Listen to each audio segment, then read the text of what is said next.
Ladies and gentlemen, boys and girls, cardaholics of all ages, welcome back to Big Al's Cards, and thank you so much for watching. In today's video, I'm going to be discussing some of the news that I saw on Twitter and on Blowout that from the Topps Industry Conference, Fanatics and Topps are going to be shelving some of the releases that we usually see on the Topps release calendar.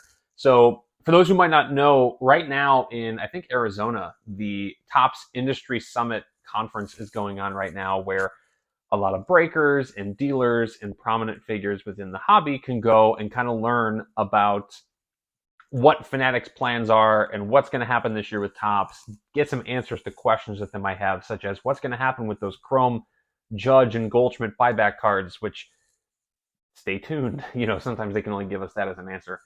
But one of the things that Fanatics and Topps announced today that I saw on Twitter is that they are going to be, starting in 2023, shelving certain releases, and basically we're not going to see them.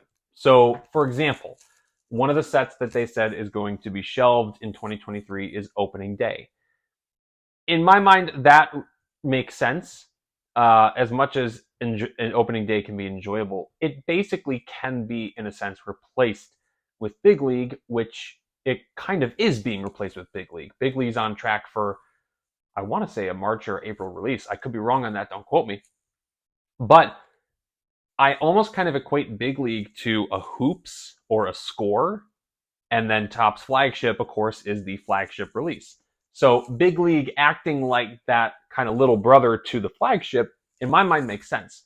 Opening Day was just another variant of the flagship release, and to have it compete with Big League didn't really make a whole lot of sense. So I think that specific release, kind of dropping that, makes sense. Along with that, a lot of the first editions are going to go away. Now, that's kind of ironic because we did just see Topps Series 1 first edition, right? That doesn't really make a whole lot of sense. I'm glad they're going to be getting rid of it because first editions just make no sense in my mind whatsoever. So to see some of those go, I won't be sad. Bowman Chrome X was listed as being shelved. And again, didn't really need that set. I think it makes sense. But there were a couple that I was a little saddened by because I do particularly enjoy these sets. And those two are Topps Fire and Topps Gold Label. Topps Fire, as you guys know, is like the Target exclusive release. There's the box in the background. 2 autographs per box. It's a nice, cheap, affordable, fun rip. And that box was only $80, I think, for a hobby box, 2 autos per box. So I'm sad to see that one go. But then Gold Label as well. Gold Label, you get those framed on-card autos with a gold frame. Those are really enjoyable to me. So again, sad to see that one go. Now, I think that getting rid of some of these releases, in my mind, makes sense. Because, let's be honest, the Topps release calendar, and I would even say the Panini release calendar as well, is just overinflated with a ton of releases that not a whole lot of people buy.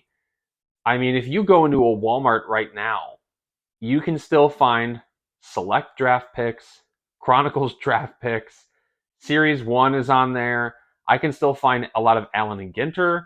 I can find some Topps Chrome, Stadium Club. There are some releases that you can't get rid of. Don't get rid of Stadium Club. I love Stadium Club. You can't get rid of Topps Chrome, Topps Flagship. Obviously, you can't get rid of those. And I know this isn't Topps, but look at Panini. We don't need draft picks products. We just don't at all. There's no need for Chronicles draft picks. There's no need for Chronicles select draft picks. Inevitably, we're going to get Prism draft picks. Again, a set that we don't need. I think it's good for companies to take a step back and look at the products they're releasing and say, okay, is it really worth it? Is there really a market for such and such a set? And so with Fanatics and Topps taking a step back and saying okay, we don't need Opening Day. We don't need Bowman Chrome X. We don't need first edition products. We don't need, I guess they also said something about cutting back on some Sapphire releases, which is interesting because Sapphire is a cash cow on the online exclusive release. The other sad one that I saw that I was really sad about was Archive Snapshots is going to be shelved, which really stinks because I love Archive Snapshots.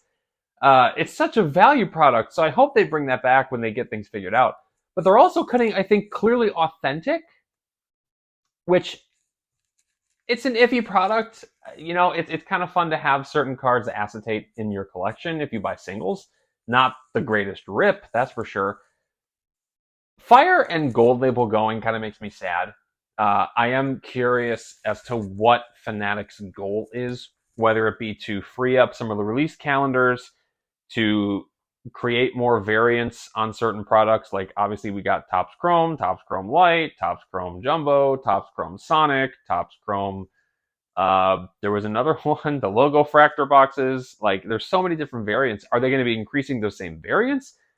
Are they going to be increasing the print on the products that they currently have set up on the release calendar and therefore need the space to be able to print more of those cards? There's a lot of questions that I think this raises. And it also could be that we still have some 2022 products yet to come. Stadium Club Chrome, Ginter Chrome, Chrome Platinum Anniversary 1953. Like, there's just a bunch of products that are still left coming out in the next month, 2 months or so. They might have had to make some sacrifices, but I wish that it wasn't Fire and Gold Label and Archive Snapshots. I really like those. I would have cut Archives or Heritage and had the other one remain as that throwback product. I don't see a need to have both products as an option, but clearly, I don't work for Fanatics. I don't work for Topps. I'm just a YouTuber who makes ideas. So, to recap, Topps and Fanatics at the industry conference announced they're cutting a bunch of brands. I think it's just a temporary thing for the next couple of years, is what I saw on Twitter. I don't know if that means they'll bring them back at some point, but it does raise questions as to what are they going to be doing with the existing sets? What are they going to be doing with the print runs to warrant making cuts like that? Or was it really an idea to be like, okay, the consumer doesn't necessarily pick up these products as much, so we really don't need to spend the money making them? A lot of questions that from the financial seat aspect, we aren't going to know because Fanatics and Topps aren't going to give us that information. But I think it does give us some questions that continue to pursue answers. But that's just my thought. Let me know what you guys think about this news. Check out Watch the Breaks on Twitter. That's where I got this information from.